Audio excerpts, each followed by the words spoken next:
Muito bom dia para você aí de casa, terça-feira, sua linda. Começamos agora o programa RF com você para todo o Brasil e o tema de hoje é moda outono, inverno. Tá curioso para saber o que vai ver hoje aqui, né? Então, olha só. Tudo o que você precisa saber para arrasar nesta e na próxima estação. O que está na moda em roupas, sapatos e acessórios. No estúdio, a consultora Tati Medeiros vai trazer todas as tendências do momento.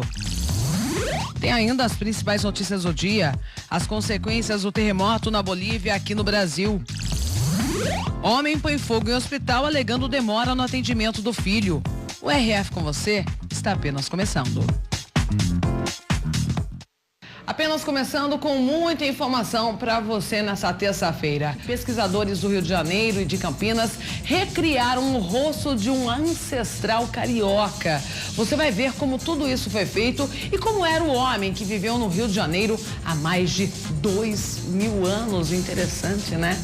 Daqui a pouco vamos fazer uma pausa, não saia daí por nada desse mundo. Daqui a pouco vamos falar sobre moda aqui no RF com você, tendências para o outono e inverno com Tati Medeiros ao vivo. Temos também a previsão do tempo, as notícias do dia. Falando em previsão, clima. Vamos agora para a tela para ver como anda o tempo em Limeira, interior de São Paulo, previsão de chuva, mínima 19, máxima de 29 graus. Em Campinas, mesma previsão de chuva, mínima de 18, máxima de 28 graus. E em Bauru também, clima chuvoso, mínima 19, máxima de 28 graus. E um terremoto com epicentro na Bolívia teve reflexos aqui no Brasil. Vários prédios foram evacuados em São Paulo e Brasília. A sensação foi a mesma. Foi uma coisa assim, nossa, muito assustadora. Levantamos e saímos gritando. No meio da manhã, durante o trabalho, a terra tremeu. Eu fiquei apavorado, comecei a tremer, eu não parava de tremer. O terremoto de 6,8 graus foi no sul da Bolívia, a 557 quilômetros de profundidade. O epicentro foi num povoado rural e não houve vítimas, mas os reflexos atingiram várias partes do Brasil. Em São Paulo, a 1.700 quilômetros de distância, os efeitos duraram cerca de 1 minuto. Em regiões superpovoadas e com edifícios altos, como a da Avenida Paulista, o tremor foi mais sentido. Assustadas, as pessoas correram para fora dos prédios. As calçadas da principal avenida da capital ficaram cheias. Nós vimos a movimentação no prédio inteiro, né? Principalmente na nossa sala, e aí resolvemos descer. Câmeras de segurança registraram o momento em que as pessoas correram para deixar um prédio em Maringá, no Paraná. Correria também em Marília, no interior paulista. As pessoas saem desnorteadas, segurando bolsas. Então eu comecei a dar uma observada nas coisas ao meu redor, na água, na cortininha da janela, e percebi que elas realmente estavam tremendo. Em Brasília, os funcionários tiveram que deixar a esplanada dos ministérios, que reúne 17 prédios, além dos palácios da Justiça e do Itamaraty. Ninguém estava achando que era brincadeira, nem algum exercício de emergência, né? As pessoas estavam assustadas porque ninguém sabia o que estava acontecendo. Funcionários deste prédio em Belo Horizonte chegaram a chamar o Corpo de Bombeiros. No edifício funcionam clínicas de um hospital particular. Apesar do susto, ninguém se feriu. O pessoal falou que a partir do 6º até o 10º andar, eles chegaram a sentir uma movimentação do prédio, um certo tremor mesmo. Tremor também sentido no 11º andar deste prédio em Bauru, no interior paulista. Primeiro eu achei que eu estava com tontura, mas eu estava sentada e eu percebi que meu corpo inteiro estava balançando. E balançou também no Paraná. E eu questionei o meu colega do meu lado se ele também estava sentindo. Quando a gente olhou em volta, estava todo mundo com cara de assustado, procurando o que estava acontecendo. E aí começou a dar uma sensação de mal-estar, como se eu estivesse passando mal, como se fosse desmaiar, assim, tonta, com vertigem, enjoo. O mal-estar e o enjoo têm explicação médica. O corpo percebe um conflito entre a visão e o labirinto, uma estrutura interna do ouvido, responsável pelo equilíbrio. Vem daí a sensação de tontura. É a mesma coisa que acontece ao digitar num carro em movimento ou andar de barco. E este não é o primeiro caso de abalo fora do Brasil, mas sentido aqui. Em 2015, no Chile, um tremor de 8,3 graus foi sentido no centro da capital paulista. Na ocasião, estudantes gravaram a aglomeração em uma universidade.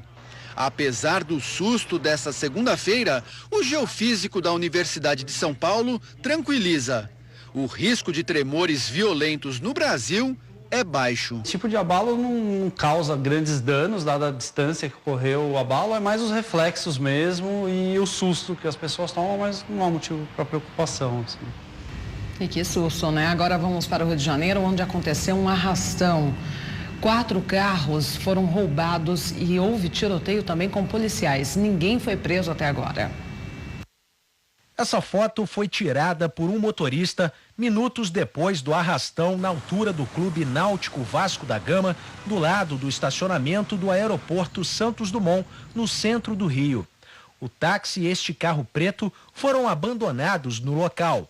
Homens armados de fuzis em 2 veículos fecharam este trecho da via e anunciaram o assalto. Durante a ação, eles renderam motoristas e levaram 4 carros. Na fuga, os criminosos trocaram tiros com policiais militares. Ninguém foi preso. Algumas pessoas que estavam no local gravaram áudios contando como o arrastão aconteceu.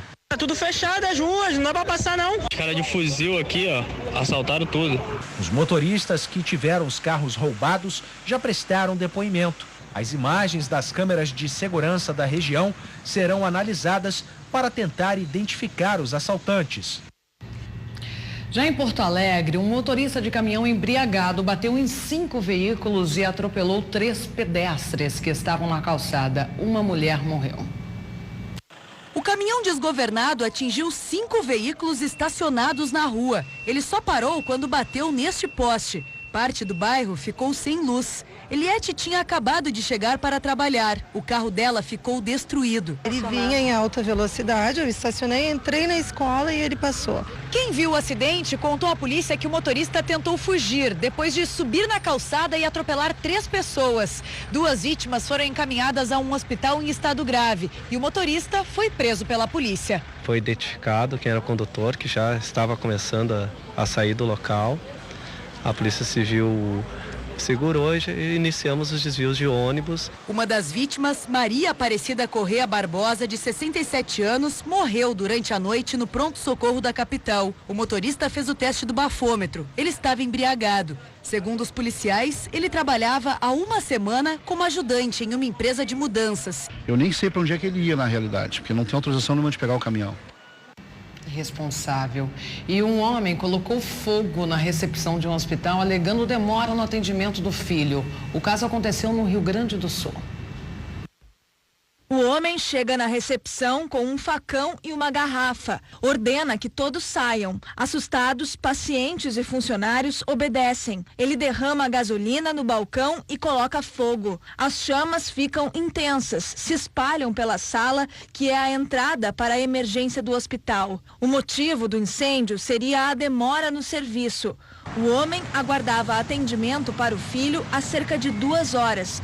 Ele está sendo procurado pela polícia. Crime bastante grave, previsto no Código Penal, no artigo 250, que prevê uma pena máxima até 6 anos, além da causa de aumento, né, em razão do local onde ele ateou fogo, causou um incêndio, que é um hospital, um prédio público de acesso ao público. O homem de 51 anos é de Caxias do Sul.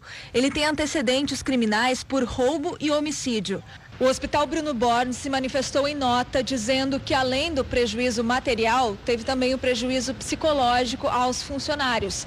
Na noite do incêndio, vários trabalhadores tiveram que ficar em observação junto com os pacientes em atendimento e alguns até receberam oxigênio por causa da inalação da fumaça. Agora, toda a demanda aqui da emergência está sendo encaminhada à unidade de pronto atendimento aqui do município e a hospitais de cidades vizinhas. O local não tem previsão de reabertura. Prejuízo ainda maior para o atendimento, né? E a violência de fato traz muitos prejuízos para a saúde pública. Em Sumaré, o atendimento médico e a vacinação foram suspensos na UBS Matão depois que o local foi invadido por criminosos. O repórter Vinícius Boera acompanhou a situação.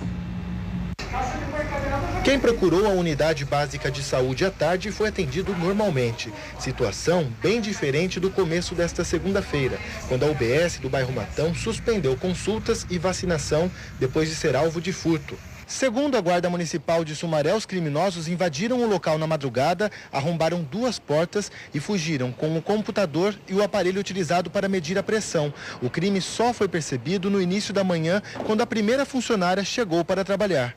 Nossa equipe de reportagem flagrou uma das portas arrombadas pelos bandidos. O furto prejudicou a vacinação contra a febre amarela, já que na UBS só acontece às segundas-feiras.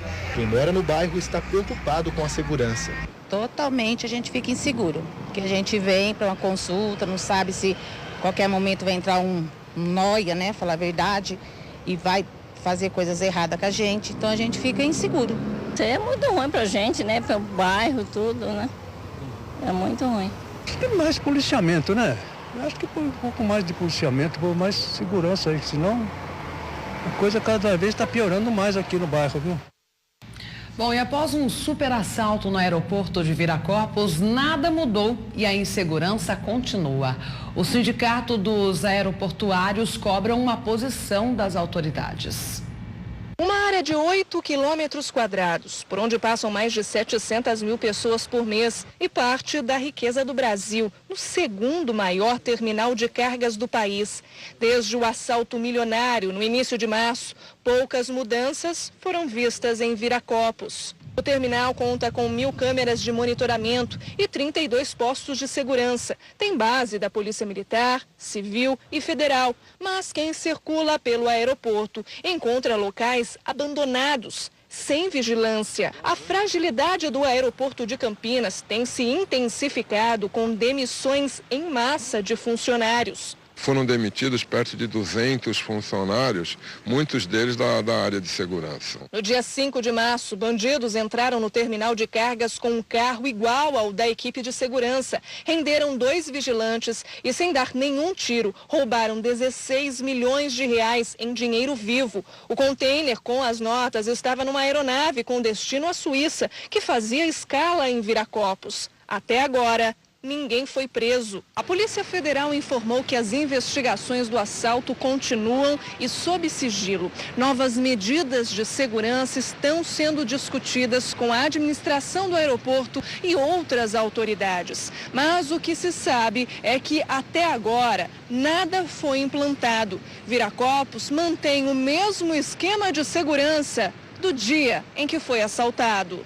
Sobre o aumento nas denúncias de crimes, o delegado da Polícia Civil do aeroporto disse que desde o começo do ano não foi registrado nenhum boletim de roubo e o número de furtos nas dependências até caiu. O grupo GPS, que assumiu a segurança de Viracopos em janeiro deste ano, depois da quebra de contrato com a antiga empresa por falta de pagamento, informou que mantém a mesma quantidade de postos de trabalho. Já a Estapar, que cuida do estacionamento, disse que colabora em toda e qualquer investigação.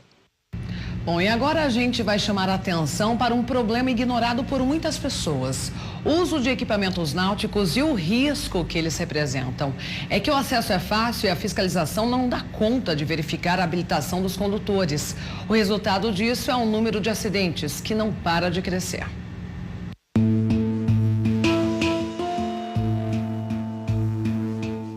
Filipe é um caso raro de vítima de acidente náutico que escapou ileso. Até hoje, um ano depois, ele não entende como se salvou. Não sei nem como estou vivo.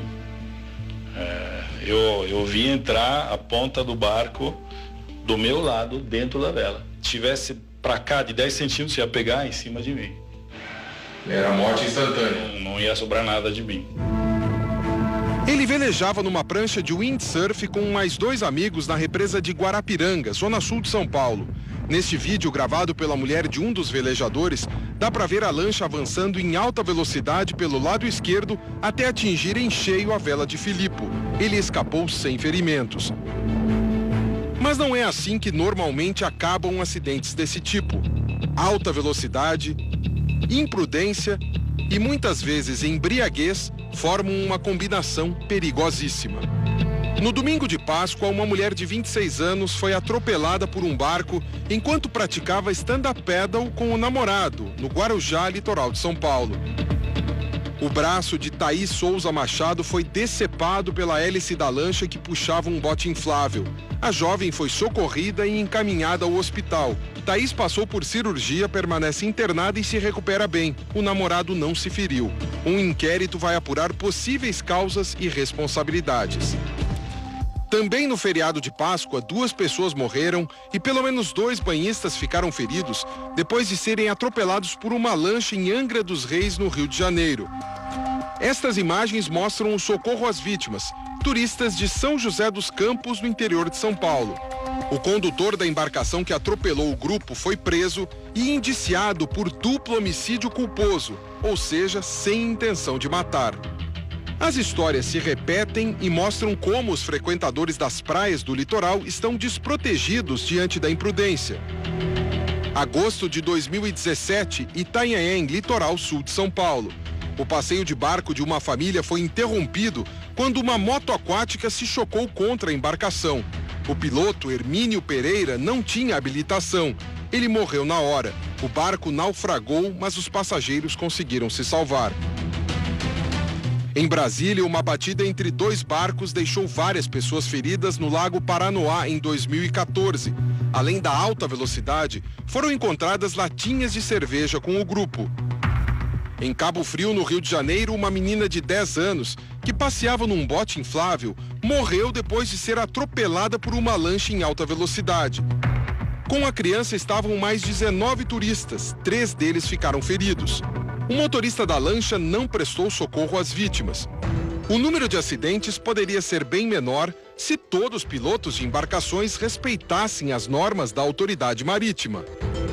As que têm propulsão a motor com dispositivos acoplados ou não, só podem trafegar a partir de 200 metros da linha de arrebentação das ondas.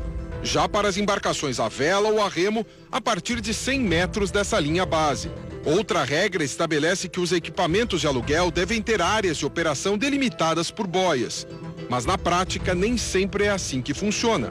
Alugar equipamento a quem não tem habilitação também é ilegal. O dono pode perder a carteira e ter a moto apreendida. Mesmo assim, o jornalismo flagrou em 2017 que isso não impede que algumas pessoas tenham um jeitinho. Você aluga jet ski? Tem habilitação? Não. Para um pouco. Então aí aluga só na semana. Porque final de semana pegar a praia, aí chega da habilitação. Ou senão na hora do almoço aí. Para pilotar uma moto aquática é preciso ter carteira de habilitação de motonauta e, além da prova teórica, 3 horas de aulas práticas no mar. A Capitania dos Portos garante que faz campanhas de prevenção a acidentes e intensifica as fiscalizações onde há maior fluxo de pessoas e embarcações. Mas no litoral de São Paulo existem apenas 2 postos da Capitania, em Santos e São Sebastião, responsáveis por uma extensão de costa de 622 quilômetros. Fica impossível coibir a imprudência de todos. Um caso que teve grande repercussão foi o da menina Graziele Lames, de 3 anos. Ela morreu ao ser atingida na areia por um jet ski desgovernado em Bertioga, litoral de São Paulo. O acidente foi em fevereiro de 2012. Este vídeo mostra os últimos minutos de vida da menina. Era a primeira vez que ela ia à praia.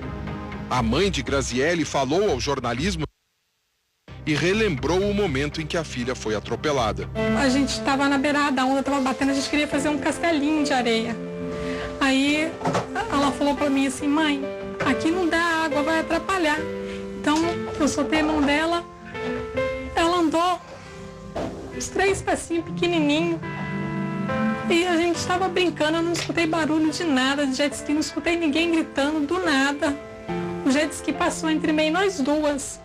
Eu só vi um vulto, sabe? Se tivesse como eu ter pulado na frente para ter pegado eu, mas o vulto, sabe? Só vi aquele vulto de tão rápido que estava e minha filha voando longe. Foi muito doloroso, muito rápido.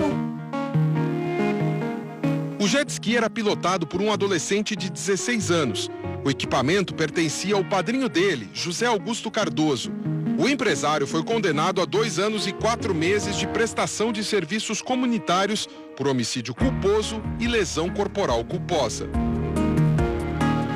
Punições brandas, mesmo em casos graves, e a fiscalização deficiente revelam que a regulamentação sobre os esportes náuticos ainda deixa a desejar. Nas represas, a situação é ainda pior do que no mar. Veja o exemplo aqui de Guarapiranga, uma represa enorme na maior cidade do país e que atrai centenas de praticantes desse tipo de esporte, principalmente nos fins de semana. Não existe nenhum posto da Marinha aqui para fiscalizar as embarcações e ninguém controla a prática esportiva.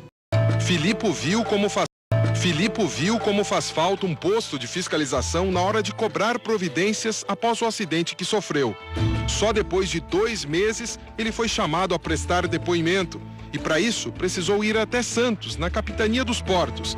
Mas até hoje, 1 ano depois, o inquérito aberto não foi concluído. Eu imagino que nada foi feito porque eu estou vivo. Se eu tivesse morrido, se eu tivesse perdido uma perna, alguma coisa, aí provavelmente teria feito alguma coisa maior. Pelo menos tirar a carteira, dar uma punição. Ele teme que novos acidentes aconteçam na represa e o medo inclui os filhos. Eu tenho 2 filhos pequenos que estamos criando uma flotilha na represa para ensinar a andar de windsurf, de kite, vela, remar. Eu morro de medo, na verdade, de colocar meus filhos lá, porque eu sei que entram dentro, não sei se saem. E em Minas Gerais, um grupo de jovens encontrou um garoto de 2 anos perdido. A criança ficou desaparecida por 30 horas. Miguel ficou um dia internado. A criança de 2 anos fez vários exames. Está com desidratação, dificuldade para respirar e uma infecção em um dos rins. Também tem marcas de picadas por todo o corpo. Está com um pouco de bronquite também. Raí e os 2 amigos foram quem encontraram o Miguel.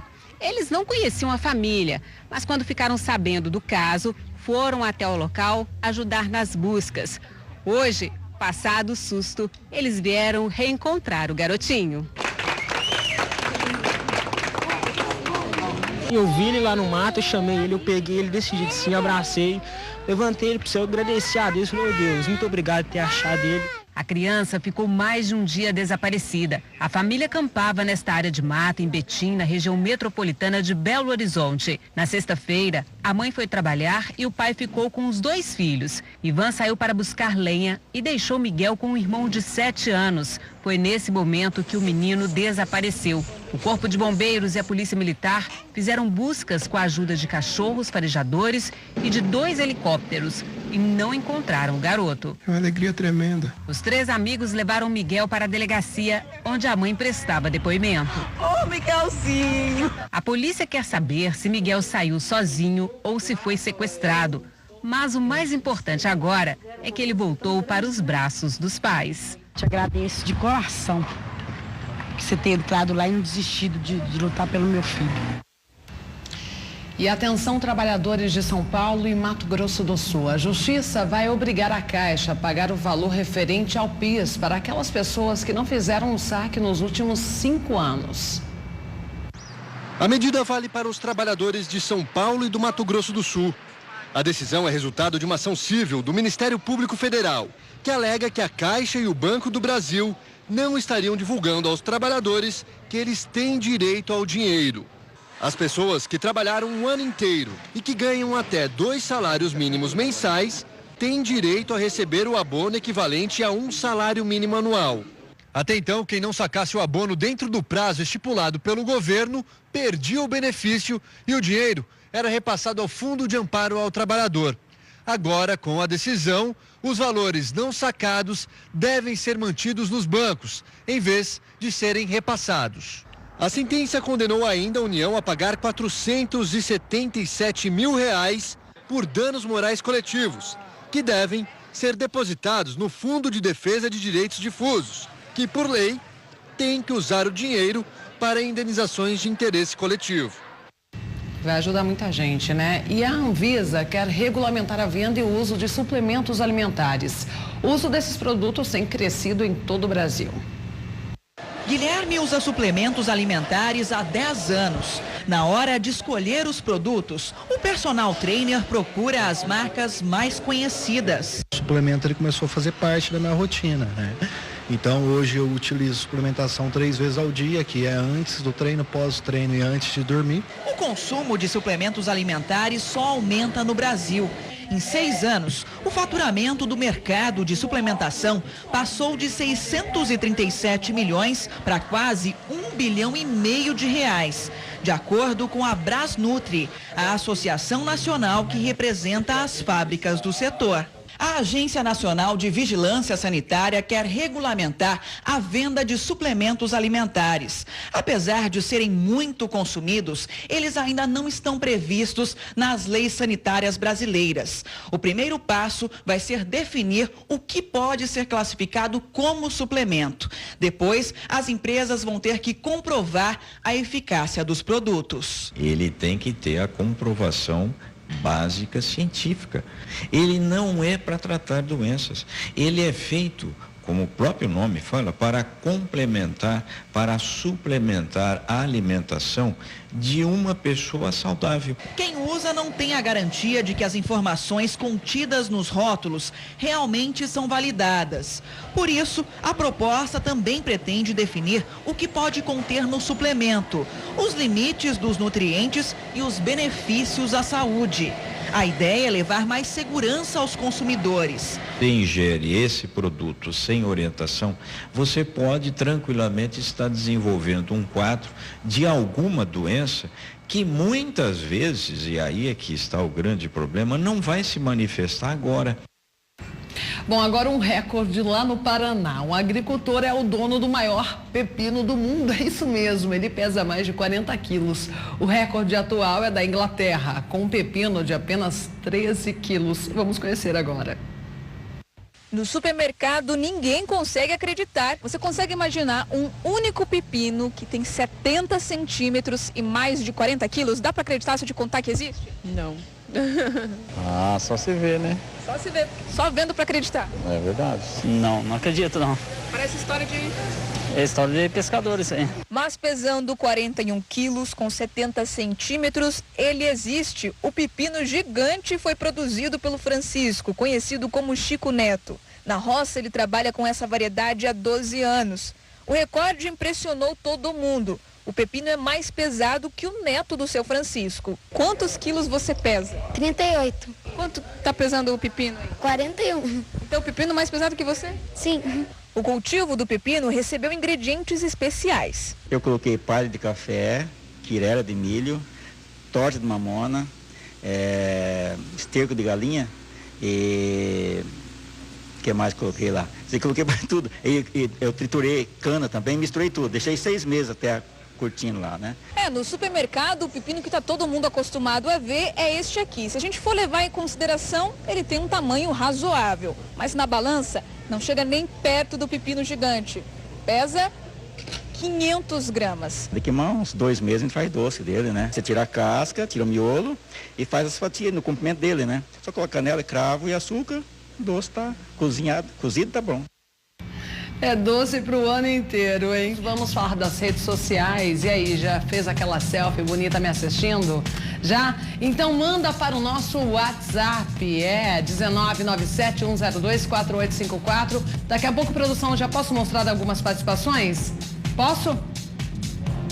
Ok, daqui a pouco então eu mostro. Quero também falar da página do Facebook. Entra lá, /Rede Família Oficial. A gente posta as entrevistas, as matérias especiais. Clicando em curtir, todo dia tem novidade para você de outros programas, inclusive da Rede Família também. Você pode compartilhar, curtir, comentar, fazer o que você bem entender. Estamos no Instagram, @canal Rede Família. Nos segue lá também, porque eu, Marielle, já estou seguindo. Vamos para as primeiras participações, para mandar aquele momento beijo para você aí de casa. Vamos lá então, primeira foto. Adailson de São João do Soter, Maranhão, super beijo pra você, acompanhando no sofá e o RF com você. Pedro Gabriel, seu lindo, de Cândido Mendes, que fofura, Maranhão também, beijão, Pedro. Rosiane de Jaguaripe, beijão pra Bahia toda. Wellington de Paraibuna, interior de São Paulo, super beijo pra você, ótima terça-feira. Manuel de Olho d'Água, Maranhão também, super beijo pra você. Essas são as primeiras participações, você já pode ir aí na frente da sua TV, fazer sua selfie e me mandar. Nunca esqueça do seu nome e a cidade, ok? Vamos falar agora sobre moda outono e inverno. Para isso, eu quero receber, então, aqui a consultora de moda, Tati Medeiros. Seja muito bem-vinda novamente, Eu que Tati. agradeço, sempre bom estar aqui. Falando de um assunto que toda mulher e homem gosta também, né? Sim, hoje já é aí universal, né? Não tem mais essa ideia de gênero. Antes a gente falava de moda, a gente falava só para as mulheres. E hoje não, a gente fala para ambos, né? Homem e mulher. E como a gente sempre fala, a moda hoje é muito eclética, é muito variada. Cada um escolhe o seu jeito de se vestir, Sim. embora existam aí as tendências, né, Tati? Sim, é isso mesmo. Hoje a gente consegue acompanhar que a moda está cada vez mais democrática.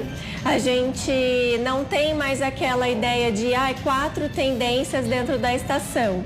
Não, hoje a gente tem macro tendências que acabam sendo divididas em tendências que elas são bem mais práticas e mais rápidas. Então é muito imediatista. Então hoje é tendência, amanhã também, aí depois de amanhã já muda e aí vai e daí correndo depois esse volta, ciclo. né? Sim, sim. Por isso que é difícil de desapegar de algumas peças do guarda-roupa, porque você sabe, tem certeza que vai voltar, né, Sim. Tati? Inclusive agora, nessa temporada, né, outono e inverno, a gente acompanha bastante que os anos 80 tá dominando aí a temporada. A gente vê que várias tendências que eram fortes lá no finalzinho dos anos 70, anos 80, agora voltam com tudo. Calça flare, os ombros mais, digamos que chamando mais atenção, né? Pode ser não tanto aquele ombro volumoso, mas aquele mais reto, chamando atenção para essa área, a questão das cores, do brilho. Então, tudo tá lembrando bastante essa época. Bom, e na hora de escolher o look hoje para o RF com você, não tive dúvida. Falei, bom, Tati estará aqui e vou colocar uma tendência de moda. Super tendência cor ecológico, Sim, né? Cor ecológico é um dos principais tecidos. E detalhes também, né? E detalhes, nem sempre a peça inteira, os detalhes também aparecem com tudo. E você tá com 2 pontos fortes, Mal, o cor ecológico e o cinza. Toda a cartela aí de cinzas estão dominando mesmo agora as araras e os looks aí que já estão seguindo as tendências. Eu adoro, na verdade, acho um look assim, é esporte, mas fino, né, sim, Tati? Sim, ele traz mesmo essa ideia do não gênero, porque é uma cor para o homem e para a mulher, e também traz essa ideia do esportivo, que também está super em alta agora. Bom, Tati, vamos iniciar então colocando algumas imagens para você, dando dicas de como pode se usar uma peça? Vamos sim, Má. Vamos lá. Então a gente vai começar falando das cores. A gente consegue visualizar agora que o inverno ele não é mais aquela estação neutra de tons sóbrios e escuros. Marrom, a gente ainda tem esses tons, né, aí, porque eles são clássicos, mas cores bem vibrantes trazem o tropicalismo para essa temporada mais fria. Um dos tons super chamativos agora e que são protagonistas são os tons de vermelho. Então, tanto o vermelho mais queimado, puxando para o marsala, até o mais vibrante, que se eu não me engano é a próxima imagem. Que aí a gente consegue ver a diferença dos tons. Então a gente tem o mais quente e o mais um pouquinho mais escuro. Outros pontos fortes que a gente pode levantar, as bolsas. Então as bolsas ganham tamanhos grandes, maxi bolsas, elas estão em alta, mas também ou é 8 ou 80. Então ou a gente tem as bolsas grandes ou a gente tem as mini bags, que aí volta com força total as pochetes. Então aquele item que era tido como brega, hoje ele é fashionista. Ele veio mesmo para trazer esse ar de eu entendo de moda, eu tô por dentro aí das tendências com a pochete. Em algumas situações a pochete, assim, ela é fundamental, né? Por exemplo, numa viagem, Tati, né? Numa viagem, né? Todas essas peças que elas são utilitárias, elas estão com tudo. Então, tanto as parcas, que são aqueles casacos, né, mais pesados, mas com bastante bolso, as calças calças com bolso também. Hoje é difícil a gente ver uma calça que ela é inteira reta. A gente também tem isso dentro do inverno, mas as peças que elas trazem essa ideia do utilitário até de uniforme, a gente vai ver bastante. Tati, você falou das cores quentes. Eu tenho dificuldade, por exemplo, no inverno, no outono, usar, por exemplo, o amarelo. E parece a gente vai ver combina. Que o amarelo, tanto o amarelo gema, como o amarelo lima, eles estão com tudo. Realmente são tons que eles têm um certo preconceito na hora de usar. É tropical, lembra o verão, né? Não tem jeito. Lembra o verão, não tem jeito. Mas aí, o que a gente pode fazer? A gente coloca os detalhes com esses tons mais vibrantes. Então, eu não vou usar um look inteiro no amarelo, mas aí eu posso colocar um colar, um brinco, trazer algum detalhe da produção, mas é realmente um tom super forte agora. Bacana. E claro, né, tudo isso que a gente tá falando são tendências, mas não são regras. Isso eu sempre gosto de repente, se não cai bem, a Marielle não gosta. Então, de acordo com o estudo das cores, né, que a gente faz, a colorimetria, a gente vê o que cada tom de pele, o que cada tom de cabelo se adequa às cores das roupas. Então, não é porque é tendência que nossa, é obrigatório usar nesse momento. Não. São tendências que abrem um leque de opções e a gente vai se encaixando com o que a gente gosta, né? Nós já falamos sobre isso, inclusive, aqui no RF com você, e podemos voltar a falar, porque é muito interessante, né? A gente saber que cor combina de roupa para nosso tom de pele. Porque aí, às vezes, tem alguns tons que a gente chega na frente do espelho e fala: nossa, parece que esse tom não me favoreceu. Tem tom realmente que a gente coloca que acaba salientando olheiras, salientando marcas do corpo, sabe, manchas de pele, não combina com o tom do cabelo, então tudo isso, as cores influenciam. E outras realçam realmente a beleza, né? Impressionante. Bom, próxima tela, vamos lá. O azul. O azul. Eu trouxe, Cobalto, trouxe o nome de acordo com a Pantone atual, mas são tons que a gente já conhece, que agora aparecem com outras nomenclaturas, né? Então esse pode ser o cobalto, pode ser o bique, a gente ouve bastante azul bique, né? Então esse tom aparece com muita força. Em alta. Dentro dessa imagem a gente consegue ver dois pontos fortes. Um deles é a ideia das peças amplas que continuam. Então, não é porque a alfaiataria... Lembra aquela ideia de ombro? Eu tenho um blazer, para ele estar adequado ao meu corpo, ele precisa estar certinho, né? Do tamanho do meu ombro, acinturado. Hoje isso caiu por terra. Hoje a gente vê que as peças estão mais amplas. A gente tem ali, né, a presença de um blazer oversize, né? Então ele Mas não também... dá pra exagerar muito também, né? De repente pegar do guarda-roupa da mãe, que é um pouquinho mais cheinha, né? Mas assim, essas regras caíram. Então é de acordo com o conforto que a gente quer usar nesse dia. Bacana. Outro ponto legal é falar do macacão. Então a gente vê que o macacão tá super em alta e aí nesse look ele aparece com essa questão do utilitário, Má. Então se a gente reparar, até lembra uniforme de frentista, de mineradores, que são aquelas peças mais pesadas de tecido robusto, que tem muitas vezes bolso na frente, bolso na lateral. E um outro ponto importante... Essa foto exemplifica bem, realmente, o macacão. Sim. E outro ponto importante que a gente vai ver bastante é essa ideia da calça track. Então a gente vai ver bastante. Sabe aquelas calças com pegada esportiva, que tem uma faixa na lateral? Sei. Agora ela ganha um ar mais glamuroso, ela fica mais chique com essa abertura. Então nessa parte de baixo tem botões, que aí deixa ela um pouco mais elegante. Bacana. E existe assim, um macacão, por exemplo, pode ser utilizado por qualquer tipo de corpo, Tati? Então, aí vai depender bastante do modelo do macacão. Porque quando a gente fala de macacão, hoje a gente tem pantacur, a gente tem o macacão jeans, a gente tem o macacão utilitário. Aí o que a gente tem que observar? O nosso corpo. Eu tenho o quadril muito largo, eu não quero evidenciar isso. Então o que eu vou fazer? De repente eu coloco uma peça mais sequinha, mais reta, até mesmo de calça cobre salto, sabe aquela calça que fica cobrindo mesmo o salto do sapato? Ajuda a dar uma alongada e aí de cores mais escuras. Então vai ajudar a dar aquela disfarçada. Ah, eu sou muito magra, eu quero trazer um pouquinho de volume. Aí pode abusar das peças boyfriend, que são as peças mais amplas, né? Calça. Então o macacão também entra nisso. E aí trabalhar com sobreposição. Aí pode estar, por exemplo, trabalhar esse high-low, essa ideia do alto, do baixo, do chique, do despojado. Então misturar de repente uma camisa de seda, de gola alta, colocar com um macacão jeans mais esportivo. E aí a gente vai fazendo esse balanço, chamando a atenção para onde a gente quer chamar e disfarçando o que a gente quer disfarçar. Bacana, Tati. Próxima tela, vamos ver. Aí o laranja.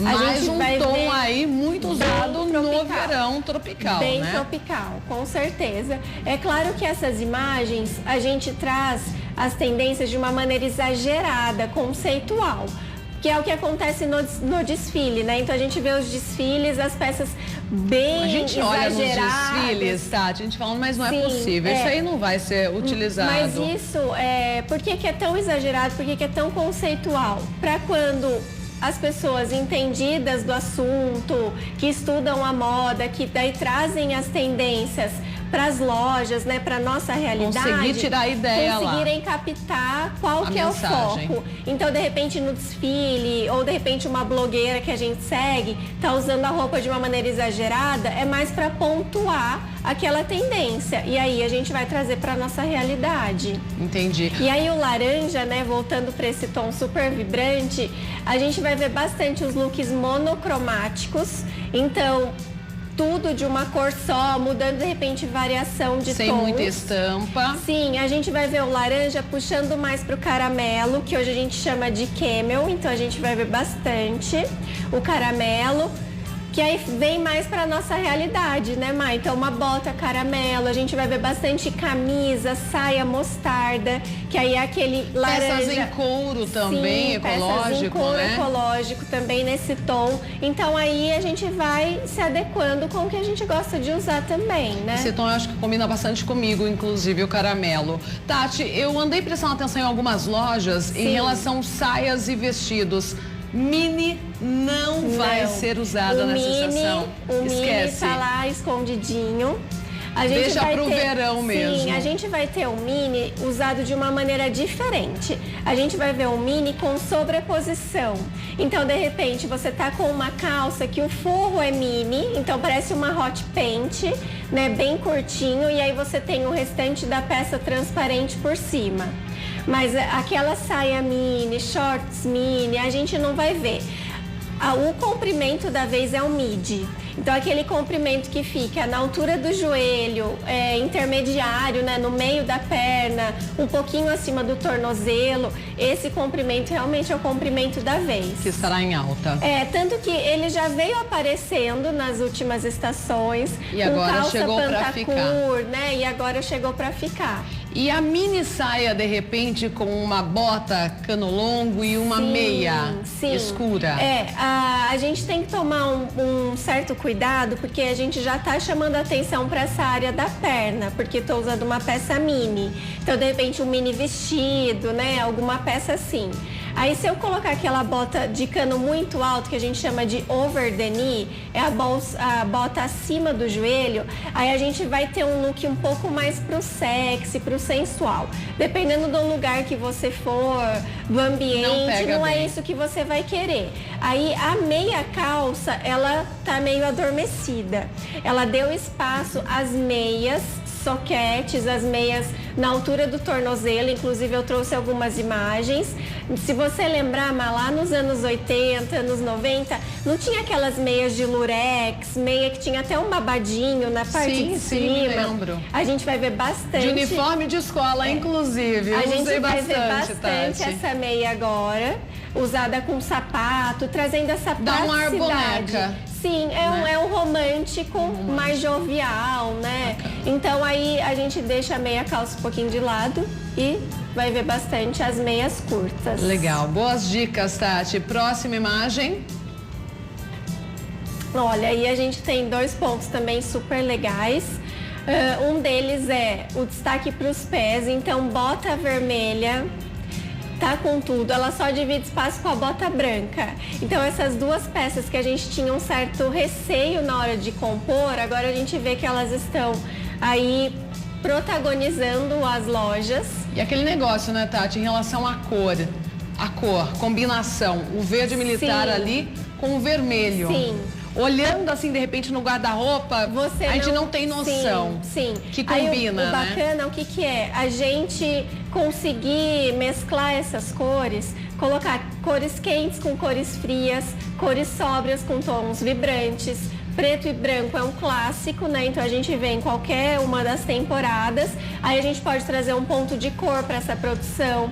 Então de repente tá com um look preto e branco, aí coloca a bota vermelha. Então para quem não gosta de ousar muito com esses choques de cores que a gente chama de color block, bloco de cores, aí pode ir caminhando assim, trabalhando sempre com uma peça mais sóbria e outra mais vibrante. Bacana, Tati. Daqui a pouco a gente volta a falar mais das tendências outono e inverno. Agora vamos fazer mais um intervalo, portanto não saia daí por nada desse mundo. Hoje com Tati Medeiros, consultora de moda, falando sobre tendências para o outono e inverno. Já mostramos vários looks aqui, né, que serão tendências, já são, na verdade, Já né? são, a gente já está vivendo a estação. Já estão nas ruas aí, inclusive hoje, gente, couro ecológico super em alta, também peças que tem os detalhes em couro super em alta. Aí o legal é da gente lembrar que a vida do couro ecológico, ela é bem mais curta do que do couro de verdade, né? Então aí exigem alguns cuidados, inclusive para guardar as peças. O que fazer nesse caso? Eu já percebi, na estação passada eu comprei uma calça como essa e ela começou a rachar. Realmente a vida é curta, digamos que 2 invernos no máximo a gente tem a peça, mas o legal é evitar guardar ela dobrada, porque aí ela vai ficar juntinha, né? Vai grudar mesmo o couro, ele é um tecido couro ecológico, ele gruda uma parte na outra e aí depois já é abrir daqui 6 meses que chegou o inverno. Aí realmente essa peça, ela vai ter um desgaste natural. Então, sempre deixar pendurada dentro de sacos de tecido, não plástico. Então, para não grudar, evitar, para economizar espaço, eu vou deixar 2 jaquetas de couro ecológico, uma junto da outra. Não, porque aí os 2 tecidos também vão colar. E na hora que for usar a peça também vai estar desgastada. Da matéria isso, viu, Tati? Realmente é como guardar peças. Essa ideia da gente saber guardar as nossas roupas aumenta muito a utilidade dela, né? Evitar lavar tanto, porque a gente tem costume de, usou a roupa 1 horinha para ir em tal lugar, já põe no cesto de roupa suja. Uma que a gente não está sendo nada amigo aí do meio ambiente. E outra que a peça não precisa ser lavada com tanta frequência assim, né? A gente precisa dar mais atenção realmente para as roupas. Bom, vamos lá para mais imagens e dicas aqui com Tati Medeiros. Aí, Ma, outro ponto super legal, Ultraviolet foi apontada como a cor do ano pela Pantone, né? Então aí a gente segue com toda a cartela de roxo, então desde o roxo mais claro até o roxo mais vibrante, que é o Ultraviolet, a gente vê bastante a combinação do roxo com o jeans, do roxo com o preto, roxo com o branco. Nesse caso com o caramelo. Nesse caso com o caramelo. A gente vê ali a saia midi. A gente vai ver bastante essa ideia de não sei onde termina a saia, o vestido e onde começa a bota. Porque antes a gente falava, precisa deixar a pele à mostra, etc. Agora não. A gente pode cobrir, claro que vai depender do gosto, né? Mas a gente vai ver bastante essa brincadeira da bota escondida dentro da parte de cima. Falando em bota, chegou uma pergunta aqui, na verdade um comentário da Glorinha de Itabaianinha. Ela diz o seguinte, que ela adora bota, mas onde ela mora é muito quente. Nesse caso, Tati, o que fazer? De repente, na verdade, o clima aqui no Brasil é muito louco, realmente, né? Quem é do Nordeste, por exemplo, dificilmente vai conseguir usar uma bota. Mas está na moda, é bacana. Sim, a gente vê bastante como a gente diz que a moda ela tá cada vez mais democrática, a gente vê aí uma infinidade de modelos de bota. Então a gente vê as botas de caninho curto, a gente vê botas que elas tem abertura na lateral com recortes vazados. A gente vai ver também, claro, as botas de cano longo, over the knee, que é aquele cano super longo. Aí a gente vai se adaptando ao clima. E de repente, eu tô em pleno outono e inverno, mas a temperatura ainda não tá baixa. Aí você pode fazer uma brincadeira, de repente coloca a bota com um vestido mais levinho, coloca a bota com uma bermuda, não vai ficar com feio, shorts. então. Não vai ficar feio, de jeito nenhum. A gente vai se adequar, claro, ao nosso clima, né? Não tem como a gente sair num sol de 30 graus. Aqui em Limeira, por exemplo, aqui é uma cidade muito alta. quente, né? E eu Sim. amo bota cano longo, então eu não deixo de usar. A gente vai trabalhando com as possibilidades e a gente sempre costuma dizer, né? Que quem tá dentro da moda não sente frio, não sente calor. Então a gente vai variando. Hoje a gente vê que no outono tá aquele calorzão de dia e à noite já tá mais geladinho. Então Sim. daí dá pra gente ir alternando com as peças, sim. Com certeza. Próxima tela, então, vamos ver agora. Isso. Olha, aí a gente vê o roxo mais clarinho, sim, também bastante presente. Outro detalhe super legal dessa imagem é a sock boot, que é a bota meia. Então aquela bota que é de tecido mesmo, assim, tipo de meia. Traz um pouco dessa pegada esportiva para a produção, porque ela é bem ajustada. A gente vai ver alguns modelos que tem inclusive cano listras, baixo, cano alto. Então essas botas que são bem ajustadas, a gente vai ver bastante. E é legal para o clima mais, de repente, mais quente. Não é aquela bota tão pesada, de couro, que acaba esquentando, né? Então essa é uma opção super bacana. Opção também para quem tem a perna mais fina. Sim, que muitas vezes tem de encontrar, né, Tati? Fica larga a bota cano longo, né? E a gente tá vendo bastante essa preocupação do mercado em relação ao biotipo, que no Brasil é tão extenso, né? Então, no último inverno, a gente viu bastante as botas de neoprene, então daquele tecido que é usado bastante no mundo fitness. A gente viu bastante as botas que acabam se ajustando e agora a gente vê a presença das meias.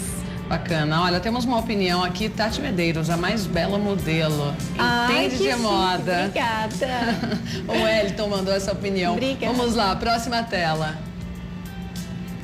Aí a gente tem outro tom super forte agora. E os casacos também, né, Tati? Os casacos, as peças longas, elas estão dominando mesmo. A gente vê bastante as peças assimétricas, então mais curta na frente, longa atrás.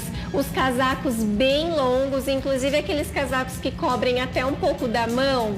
Não tem mais aquela regrinha da manga ser até o pulso, por exemplo. Então a gente vê essas peças que elas trazem um conforto e um não gênero também para a peça, porque a gente vê casacos que podem ser usadas por homens e por mulheres, porque não são mais aquelas peças bem justas ao corpo, Dá né? para realmente dividir o guarda-roupa com o marido. Dá para dividir o guarda-roupa, dá para dividir. Outro ponto legal nessa imagem é falar sobre as bolsas de alças de correntaria.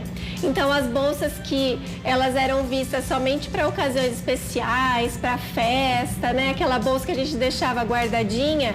Hoje não, ela vem para o dia a dia e traz esse glamour também para a produção. E esses detalhes também, né, Com Tati? certeza. Pedraria e tudo mais. Pedraria, os bordados, alças bordadas, alças com aplicação, parece uma peça em 3D. Isso a gente também vai ver bastante. Bacana. A próxima tela pode colocar. Aí, olha que bacana. O amarelo que aí eu já é o perguntei. amarelo mais lima, né? Aquele amarelo mais vibrante ainda. Então, ele pode ser usado nos detalhes, como a gente comentou, e a gente também vai ver produções que ele é o destaque do look. Aí também a gente vê a presença da over the knee. Então, a bota bem alta, acima do joelho, né? Ela trazendo esse high-low pro look. Mas você reparou que a modelo tá com é como se fosse um maxi pull, né? Um maxi moletom, bem amplo e aí trouxe a sensualidade. Com a regrinha da manga. Sim. Né? Pra ficar bem confortável quando tá com muito frio, né, Tati? Não passar realmente frio, né? E aí, contraponto disso, a gente vê o segundo look com um vestido bem fluido, bem leve, trazendo essa ideia do hip chic, típico dos anos 80. Bacana. A próxima tela para dar tempo de mostrar mais looks aqui. Vamos lá. Aí, o xadrez. Sim. As estampas, elas estão dominando o cenário agora. A gente vê bastante a presença delas e várias padronagens de xadrez. O Príncipe de Gales é um dos mais fortes agora, uma das padronagens mais fortes. Ele tem essa pegada vintage, do retrô. Se a gente olhar no armário, a avó vai ter um casaco assim, de repente até a nossa mãe. Então é uma peça que ela traz essa pegada do vintage e do calor, assim, né? A gente vê que ela traz essa ideia mesmo do que já foi usado. Familiar. E que agora a gente usa de uma maneira diferente. Bacana. A próxima tela. Aí agora a gente vai ver o Floral Dark.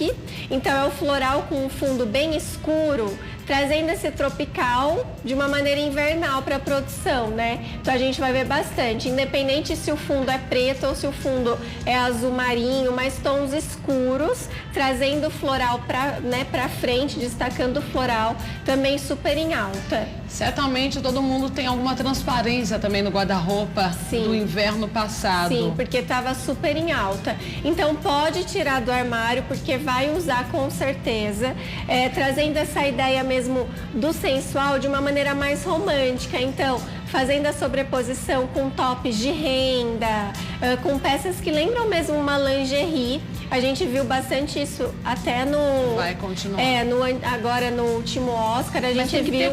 Cuidado para não exagerar também e não acabar ficando vulgar o look, com certeza, né, Tati? Então se a gente está chamando a atenção, a transparência está na parte de cima, evidenciando o colo, aí a gente dá uma escondidinha na parte de baixo, aí opta por uma peça mais soltinha, que não seja tão ajustada ao corpo, pra gente não cair aí naquela sensualidade que acaba incomodando até quem tá próximo da gente, né? Com certeza.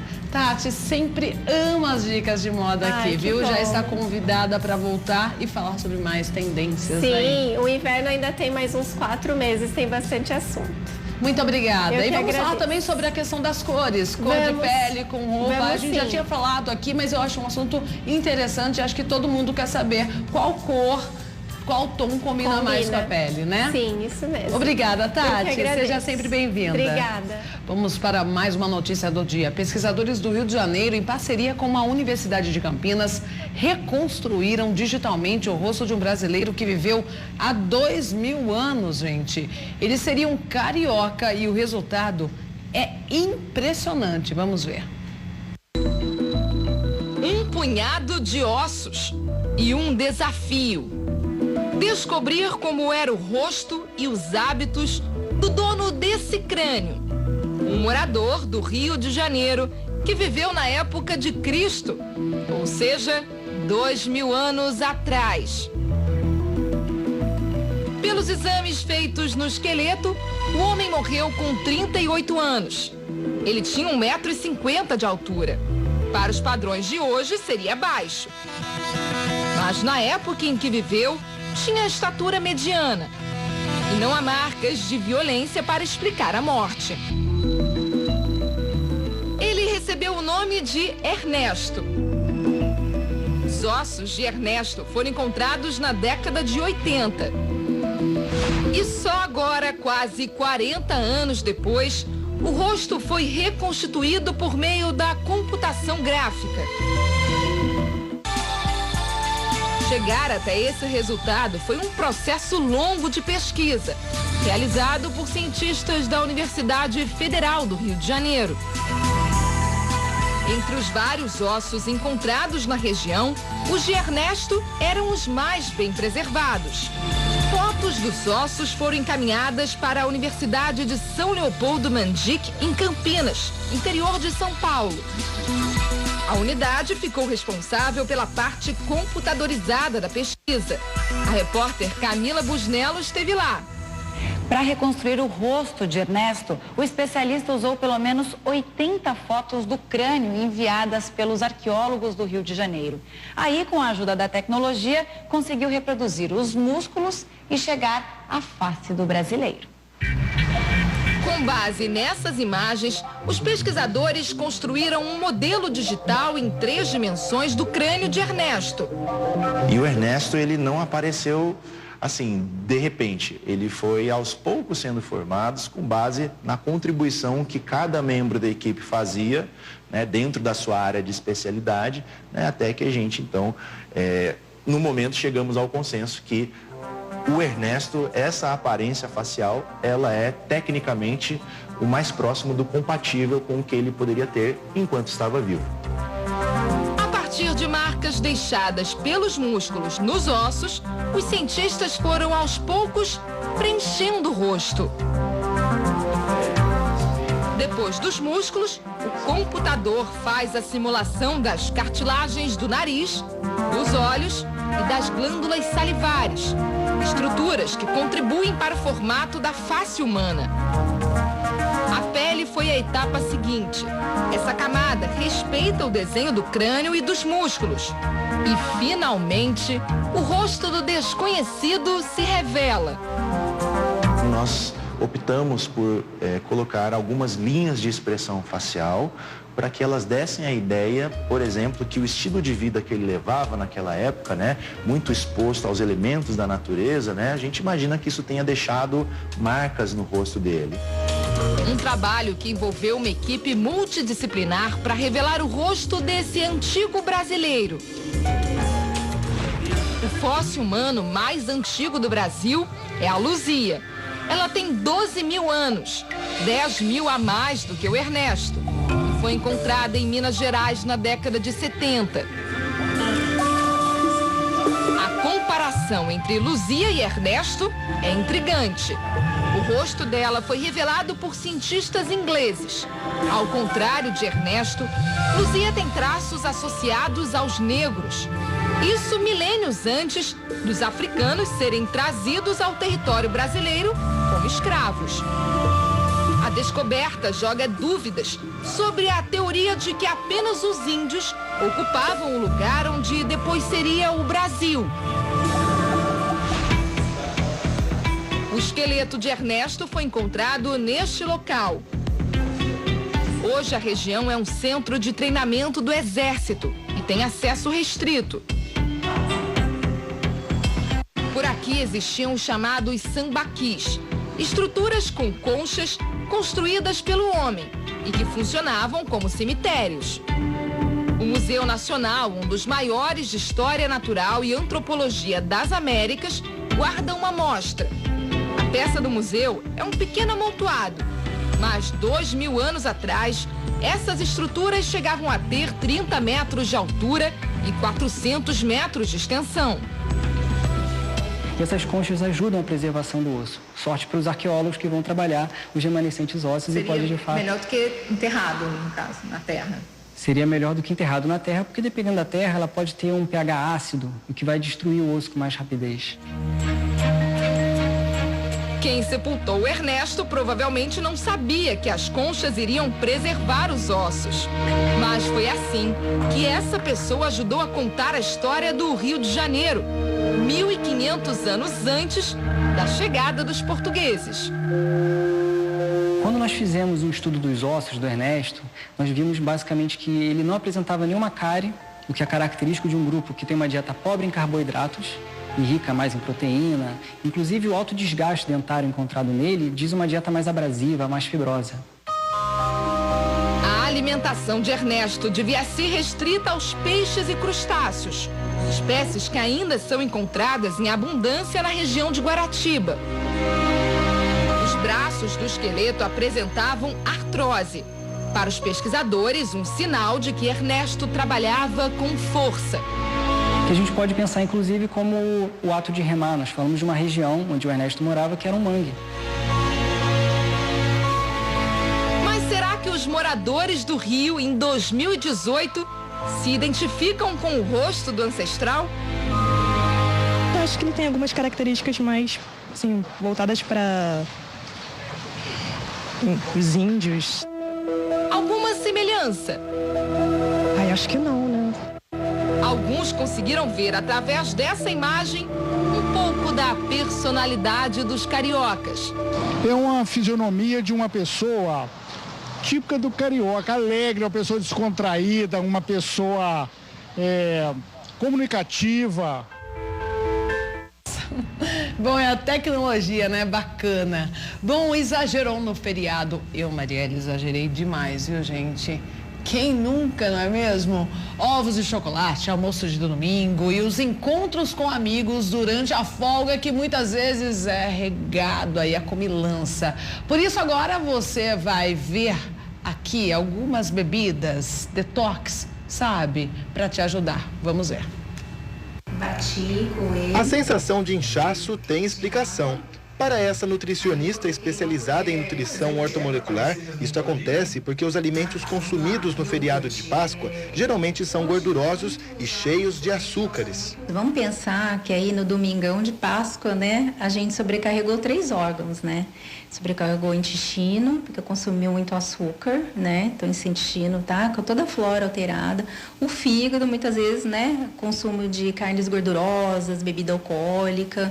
E o pâncreas, porque o pâncreas teve que trabalhar muito, né? Em virtude de tanta glicose, né? Que ele consumiu, ok? Aí essa sensação de fadiga. As bebidas detox são ótimas aliadas para quem deseja minimizar os impactos negativos do exagero dos últimos dias. A pedido da Rede Família, a especialista preparou 3 dicas para quem, além de ficar em dia com a saúde, pretende também perder alguns quilinhos na balança. Para o tradicional suco verde, os ingredientes são couve, abacaxi, hortelã, chá verde e gengibre, que, segundo a nutricionista, ajuda a acelerar o metabolismo. Já o marrom é composto por inhame, água, canela, hortelã, açúcar de coco, além de farinha de banana verde. Outra dica, principalmente para quem quer melhorar o sistema digestivo, é a mistura de iogurte natural com frutas vermelhas. A gente pode começar por uma semana, né? Sempre em jejum, né? Porque os órgãos estão ali quietinhos, né? Ao acordar, né? Então, é um estimulante, né? Então, principalmente para o fígado. Então, o primeiro contato vai ser com esse, vamos colocar um fitoterápico, assim, né? Em jejum. Por exemplo, um chá de dente de leão em jejum seria uma boa dica. Nos 3 primeiros dias, vamos colocar que o fígado estaria um pouquinho mais sobrecarregado, o dente de leão, por exemplo, né? Nos outros demais dias, a gente pode tentar o chá verde. Eu estou um pouquinho mais inchada, o chá de hibisco, né? Mas sempre ter orientação de profissional, isso é o mais importante. Ótimas dicas, vou fazer em casa. Bom, já estamos na reta final, agora é o momento. Beijo aqui no RF com você, pode colocar a primeira participação, mais uma na verdade. Ana Cristina de Paulínia, interior de São Paulo, super beijo para você, Ana. Próxima foto. Claudiana de Paraibano, Maranhão, super beijo também. Daiane de Amarante. Luiz, olho d'água com os filhos. Beijão, ótima terça-feira. Beijão também para o Moisés de Grão Mogol, Minas Gerais. Carlos de Alto Garças, Mato Grosso. Beijão, Carlos. A Cremilda aí, olha, deitada, acompanhando o RF com você de Jaguaripe, Bahia. Aninha de Livramento, Paraíba, beijão. Graziela de Piracicaba, interior de São Paulo, nossa vizinha, super beijo. Beijo também para o Lázaro de Manga, Minas Gerais, beijão, Lázaro. Alcione de Petrolina, Pernambuco, olha, eu sempre gosto de receber selfie desse jeito. Selfie do RF com você, assistindo mesmo. O Valdemir de Gandu, Bahia, beijão. Olha aí, a Sandro, Rebeca e Rian de Pacajá, Pará. Quantas fotos lindas, participações que eu tanto amo de todo o Brasil, viu? Obrigada por esse carinho. Amanhã eu estou de volta aqui no RF com você com muito assunto interessante, viu? Beijão e até lá.